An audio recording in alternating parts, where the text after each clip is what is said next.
Fabrizio Bosso, Mario Biondi, Cinzia Tedesco e Enrico Rava sono tre i grandi appuntamenti con il jazz per la seconda edizione della rassegna Orfeo Jazz del Teatro Orfeo. Donato Fusillo, direttore della rassegna, li ha definiti musicisti importanti che non hanno bisogno di presentazioni. Fabrizio Bosso con Mario Biondi per inaugurare la seconda edizione e sarà sabato 21 dicembre, quindi il concerto di Natale dell'Orfeo, e poi si proseguirà il 1° marzo con Cinzia Tedesco, una straordinaria eclettica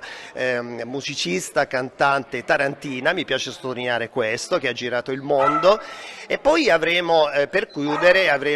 un quartetto eccezionale con Mirko Signorile e ospite speciale Enrico Rava. E allora si parte subito, sabato 21 dicembre, con Fabrizio Bosso e il suo quartetto, ospite speciale Mario Biondi per un concerto di Natale che promette di regalare al pubblico una serata ricca di grandi emozioni, un viaggio attraverso il repertorio dei due artisti, dai successi più celebri fino ai brani del disco Merry Christmas Baby, pubblicato nel 2017, in cui Bosso proponeva una versione originale delle più belle canzoni natalizie. C'è un pubblico che segue il jazz, noi abbiamo voluto così mantenere per un certo qual modo quella che è stata un po' la nostra selezione a livello qualitativo dello scorso anno. L'Orfeo Jazz è una rassegna che gode del patrocinio del Comune di Taranto e della Regione Puglia, che punta su 3 eventi di alto livello artistico per favorire ulteriormente la crescita del territorio, come ha sottolineato Adriano Di Giorgio, titolare del teatro. Stiamo cercando di completare quello che è l'offerta alla città